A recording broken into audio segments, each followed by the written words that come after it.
another $400 billion more. This group says that it will cut the unemployment rate in half.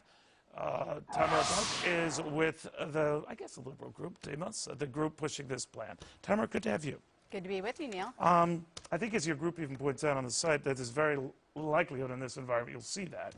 But I was just wondering, with the amount of money you want to see committed to spending, if the trillion or so we've spent in stimulus hasn't exactly helped matters any. If anything, our unemployment rate is higher than it was. It might be coming down, hopefully. How's spending more going to help? All right, so we have 14 million people who, through no fault of their own, lost their jobs, and they would like the opportunity to work for a paycheck instead of drawing unemployment. What our plan does is direct public jobs.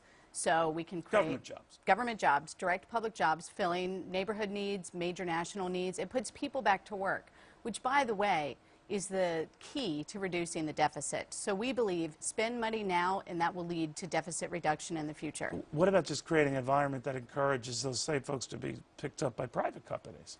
Well, listen, the private sector has in many ways rebounded. Corporate profits are surging, in fact, record-breaking heights. And we haven't seen hiring pick back up. Lending hasn't picked back up. We've seen a little bit. I'm not saying it was the result of the stimulus prior, Tamara, but I am saying that maybe before we throttle down with more spending with money we don't have, maybe we should see the benefits of a cycle that we probably do. Well, how much longer are we going to wait?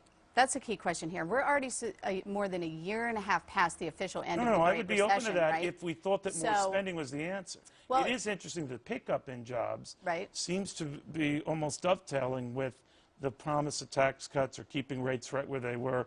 That could work into the equation as well, right? If we just keep things as they are, we're looking at the year 2019 to get back to unemployment rate where we were before the Great Recession. I don't think families can wait that long. I think they send a message. But they want job creation. do you think that the answer is just looking to get them more government jobs? I think people want to contribute to society, and what this plan does is it gives them a job immediately.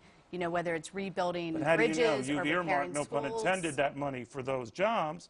But a lot of intentions go bad, including stimulus checks that go out to ex-cons or present cons or dead people. Now, money between the cracks, maybe, but a lot of cracks.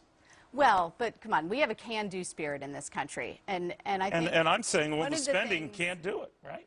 But we can put people back to work. People want to go to work. If poll after poll shows that job creation is the #1 thing so people want to see the federal government get the government off my back, or get the taxes, regulations off my back, and I'll be more inclined to hire. And lately, that does seem to be their message, and one the president is echoing. Maybe that's the answer. But it hasn't happened. And again, if we wait around for this level of growth, we're going to be waiting until 2019 to get back to 4.5% unemployment. Plunk the money down now. We've got to get, this is a job-led economic recovery plan. That's what it's aimed at. And let's not forget, there's a real social cost to the depth and level of unemployment we have. These families are suffering. It's hurting neighborhoods. It's hurting children. We need to get people back to work, and we need to do it quickly. We can either spend to keep people unemployed, or we can spend to actually employ them. But when you get knee-deep down in debt, and those kids and grandkids, they're going to be inheriting all this nonsense, right?